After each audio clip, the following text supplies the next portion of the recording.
ఇప్పుడేంటి? నువ్వు ఇంటర్‌లో ఫెయిలయ్యావు. డిగ్రీలో ఫెయిలయ్యావు. బీటెక్‌లో ఫెయిలయ్యావు. అంతేనా? నీకు ఎంసెట్‌లో ర్యాంక్ రాలేదు. అసలు నువ్వు ఎంసెట్ క్వాలిఫైయే గాలేదు. అంతేనా? మీ ఫ్రెండ్స్ అందరూ క్యాంపస్‌లో ప్లేస్ అయ్యారు. నువ్వు తప్ప. నువ్వు ఓడిపోయావు. అంతేనా? ఫెయిలయ్యి ఇంటికెళ్ళాలంటే భయంగా ఉంది. బాధగా ఉంది. ఇంట్లో ఏదో అంటారు. మీ ఫ్రెండ్స్ అందరూ నిన్ను తక్కువ చేసి చూస్తారు. నిజమే. నువ్వు ఫెయిలయితే వాళ్ళు మరి పూలమాలేసి నిన్ను లోపలికి తీసుకెళ్తారా? నువ్వు ఫెయిలయితే మీ ఫ్రెండ్స్ అంతా నీ గురించి గొప్పగా ఆహా! ఓహో! అని చెప్పుకుంటారా? కాదు కదా! నువ్వు ఫెయిలయితే ఇంట్లో వాళ్ళు తిడతారు. నువ్వు ఫెయిలయితే మీ ఫ్రెండ్స్‌ని తక్కువ చేసి చూస్తారు. అంతేనా? కాదు. అస్సలు కాదు. నువ్వు ఫెయిలయ్యావు. ఇంటికెళ్ళు. ఇంటికెళ్తే మీ అమ్ముంటది. మీ అమ్మ ఏమంటది తెలుసా? "అరే! పోనీలేరా, ఈసారి బా చదువు పాసవుదువులే, భోంచొద్దురా" అని ఖచ్చితంగా పిలుస్తది. మీ అన్నో, అక్కో ఉంటారు. వాళ్ళు నీతో ఏమంటారో తెలుసా? "సర్లేరా, ఇలాంటివి అప్పుడప్పుడు జరుగుతూ ఉంటాయి. ఏం కాదులేరా" అని ఖచ్చితంగా అంటారు.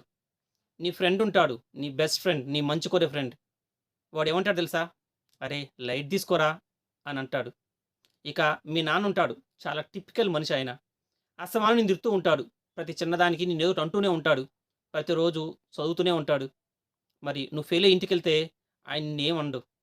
ఖచ్చితంగా ఏమనడు. ఎందుకో తెలుసా? రోజు అన్నిటికి తిట్టే ఆయన ఈరోజు తిట్టడు. ఎందుకంటే నువ్వు బాధపడతావని. నువ్వు ఫీలవుతావని ఆయన నిన్ను తిట్టడు. నాది గ్యారంటీ. సరే ఇదంతా గాదు. మీ అమ్మ తిట్టింది. మీ నాన్న తిట్టాడు. మీ అక్కో, చెల్లో తిట్టారు. ఏమవుతది? బయట ప్రతి అడ్డమైనోడు నిన్నేదోటి అంటూ ఉంటాడు. నిన్ను అవమానిస్తూ ఉంటాడు. మరి వాళ్ళ అవమానం తట్టుకున్నావు. మరి ఇంట్లో మీ అమ్మో, మీ నాన్నో, మీ అన్నో, మీ అక్కో ఏదో అంటే ఏమైపోతది? ఏం గాదులే. నువ్వు ధైర్యంగా ఇంటికెళ్ళు. ఇంకొంతమందుంటారు. ఫెయిలయితే చచ్చిపోవాలనుకుంటారు. జీవితంలో ఓడిపోతే చచ్చిపోవాలనుకుంటారు. చచ్చిపోండి. మీరు ఫెయిలయ్యారు గదా! మీరు ఓడిపోయారు గదా! చచ్చిపోండి. కానీ ఇప్పుడు గాదు మీరు చావాల్సింది. మీరు ఎక్కడైతే ఫెయిలయ్యారో, ఏ సబ్జెక్ట్‌లో ఫెయిలయ్యారో, ఆ సబ్జెక్ట్‌లో పాసవ్వండి. ఆ తర్వాత చచ్చిపోండి. మీరెక్కడైతే ఓడిపోయారో అక్కడే గెలవండి. గెలిచిన తర్వాత చచ్చిపోండి. ఇప్పుడు మీరు ఓడిపోయారు, ఫెయిలయ్యారు, చచ్చిపోయారు. జనాలు మీ శవం దగ్గరికొస్తారు. "అరే! వీడు ఓడిపోయాడురా, అందుకే చచ్చిపోయాడురా" అని నీ శవాన్ని చూసి జాలి పడతారోళ్ళు. నువ్వు ఫెయిలయ్యావు, చచ్చిపోయావు. జనాలున్నారు గదా! వాళ్ళొస్తారు. "అరే! వీడు పాస్ గూడా గాలేదురా" అని నీ శవాన్ని తక్కువ జేసి మాట్లాడతారు. జీవితాంతం నువ్వెన్నో అవమానాలు ఎదుర్కొన్నావు. ఎంతో మంది చేత ఎన్నో సార్లు జాలి పడబడ్డావు. మరి నీ శవం గూడా ఆ పరిస్థితి ఎదుర్కోవాలా? కాదు గదా! కాబట్టే ఇప్పుడు గాదు. నువ్వు గెలిచాక చచ్చిపో. నువ్వు పాసయ్యాక చచ్చిపో. అరే అన్నా! అప్పుడు చచ్చిపోయి ఏం లాభం అన్నా అంటన్నావా? సరే. అప్పుడు చావాలో బతకాలో అప్పుడు ఆలోచిద్దాం. ముందు గెలువు. ముందు నువ్వు పాసవ్వు. మళ్ళా చూద్దాం. అసలు నువ్వు బతకాల్సింది ఎవరి కోసమో తెలుసా? మీ అమ్మ కోసం, మీ నాన్న కోసం, మీ అక్క, చెల్లి కోసం, నీ బెస్ట్ ఫ్రెండ్ కోసం అస్సలు కాదు. నువ్వు బతకాల్సింది ఎవరి కోసం అంటే, మీ ఫ్రెండ్ ఒకడుంటాడు. వాడు నీతో క్లోజ్‌గా ఉన్నట్టు నటిస్తూ ఉంటాడు. నువ్వు ఫెయిల్ అయితే బాధపడినట్టు యాక్ట్ చేస్తూ ఉంటాడు. కానీ లోలోపల వాడు చాలా సంతోషపడిపోతూ ఉంటాడు. మురిసిపోతూ ఉంటాడు. వాడి కోసం నువ్వు వాడి కోసం నువ్వు పాసవ్వాలి. వాడి పొగరు దించాలిగా! అందుకు పాసవ్వాలి.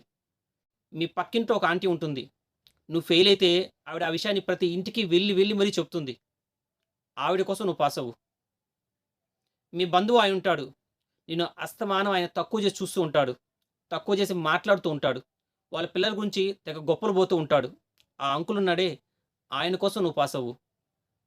మీ క్లాస్‌లో మిడిల్ బెంచ్‌లో ఒకడు కూర్చో ఉంటాడు. అస్తమానం "అరే! వీడు పాసవ్వడురా. అరే! వీడు పాసవ్వడురా" అని నీ గురించి చెప్తూనే ఉంటాడు. వాడి కోసం పాసవ్వు. వీళ్ళందరికీ సమాధానం చెప్పాలిగా! అందుకోసం నువ్వు పాసవ్వు. పాసవ్వడం పెద్ద బ్రహ్మ పదార్థం కాదు. గెలవడం పెద్ద గొప్ప విషయమేం గాదు. ఎందుకంటే, ఇప్పుడు నువ్వు ఏ ఇంటర్ అయితే ఫెయిలయ్యావో, ఏ డిగ్రీ ఫెయిలయ్యావో, ఏ బీటెక్ ఫెయిలయ్యావో, ఇలాంటివి ఎంతోమంది, కొన్ని కోట్ల మంది ఎన్నో సార్లు పాసయ్యి చూపించారు. పనికిరాని వాడు గూడా పాసయ్యాడు. లోకజ్ఞానం లేనోడు గూడా పాసయ్యాడు. మరి నువ్వు పాసవ్వలేవా? నువ్వు కేక గదా! నువ్వు కింగ్ గదా! నువ్వు తోపు గదా! నీ టాలెంట్ ఇక్కడ జూపించు. నువ్వనుకుంటే ఖచ్చితంగా పాసవుతావు. అదేం పెద్ద ఇంటర్నేషనల్ మ్యాటరేం గాదు. సరే, నువ్వు ఫెయిలయ్యావు. ఇప్పుడు పాసవ్వాలనుకున్నావు. ఏ సబ్జెక్ట్ ఫెయిలయ్యావు?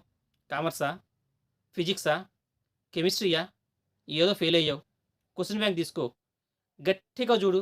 మహా అంటే ఓ 90 క్వెషన్‌లుండవు. ఓ 100 క్వెషన్‌లుండవు. అంతేనా? నువ్వు ఫెయిల్ అయ్యావు. ఎవ్వరితో మాట్లాడొద్దు. ఎవ్వరింటికెళ్ళొద్దు. ఫ్రెండ్స్‌ని కలవద్దు. ఫోన్ స్విచ్ ఆఫ్ జేసేయి. నీకు నువ్వు పనిష్మెంట్ ఇచ్చుకో. ఇల్లు కదలొద్దసలు. ఇప్పుడు బుక్కెత్తు. ఓ 90 క్వెషన్‌లుంటాయి. ఓ 100 క్వెషన్‌లుంటాయి. అంతకన్నా ఈ ప్రపంచంలో ఎక్కువ క్వెషన్‌లుండే చదువంటూ నాకు తెలిసి అసలేం లేనే లేదు. రోజుకొక క్వెషన్ చదువు. ఏం ఒక క్వెషన్ చదవలేవా? గతంలో చదవలేవు. నీకప్పుడు చాలా ధ్యాసలున్నాయి. కానీ ఇప్పుడు చదవగలుగుతావు. ఎందుకంటే నీకు ఫ్రెండ్స్ లేరు. ఇంట్లో వాళ్ళు లేరు. బంధువులు లేరు. ఫోన్ లేదు. టీవీ లేదు. అన్నీ కట్ జేసేయి. రోజుకొక క్వెషన్ చదువు. 90 రోజుల్లో 90 క్వెషన్‌లు చదువుతావు. నువ్వు ఏదైతే సబ్జెక్ట్‌లో ఫెయిల్ అయ్యావో, ఆ సబ్జెక్ట్‌లో 90 మార్కులొస్తాయి. నాది గ్యారంటీ. నువ్వు సబ్జెక్ట్‌లో 90 క్వెషన్‌లు చదువు. ఖచ్చితంగా నీకు 90 మార్కులొస్తాయి. ట్రై చేసి చూడు. నీకు జరిగిన అవమానాన్ని పదే పదే గుర్తు చేసుకో. గుర్తు చేసుకో తప్పేం లేదు. అవమానం గుర్తుంటేనే కదా నీలో మార్పొస్తుంది. ఇప్పుడు నువ్వు ఎంసెట్ చదవాలి, ఐసెట్ చదవాలి, ఐఏఎస్ చదవాలి, నీకు ర్యాంక్ కావాలి. అంతేనా? రోజుకో 30 బిట్లు చదువు. అంతే. సంవత్సరం రోజులు చదువు. 30x365 ఎంతవుతుంది? ఎవడైతే క్లాస్‌లో ఫెయిల్ అవుతాడో వాడే జాబ్ కొడతాడు. ఎవడైతే క్లాస్‌లో ఫెయిల్ అయ్యాడో వాడే జీవితంలో బాగా సెటిల్ అవుతాడు. ఫెయిల్ అయినందుకు గాదు. ఫెయిల్ అయ్యాక ఎలా పాస్ అవ్వాలో వాడు తెలుసుకుంటే అప్పుడు వాడు జాబ్ కొడతాడు. ఓడిపోయినందుకు గాదు. ఎలా గెలవాలో తెలుసుకుంటే వాడు లైఫ్‌లో అందరికన్నా ముందుగా గొప్పగా సెటిల్ అవుతాడు. అవును. మీ అన్ననో, అక్కనో అడిగి చూడండి. మీ బాబాయిని, పిన్నిని అడగండి. వాళ్ళ క్లాస్‌లో ఎవరైతే బాగా వెనకబడ్డారో, ఎవరైతే పదే పదే ఫెయిల్ అయ్యారో వాళ్ళే బాగా సెటిల్ అయ్యుంటారు. అడిగి చూడండి. మీరు గూడా సెటిల్ అవుతారు. ఎప్పుడు? ఫెయిల్ అయ్యారుగా, ఇప్పుడు గాదు. ఎలా పాస్ అవ్వాలో తెలుసుకుంటే మీరు తొందరగా సెటిల్ అవుతారు. మీరు జాబ్ కొడతారు. ఓడిపోయారుగా, ఇప్పుడు గాదు. ఎలా గెలవాలో తెలుసుకుంటే మీరు ఖచ్చితంగా అందరికన్నా గొప్పగా సెటిల్ అవుతారు.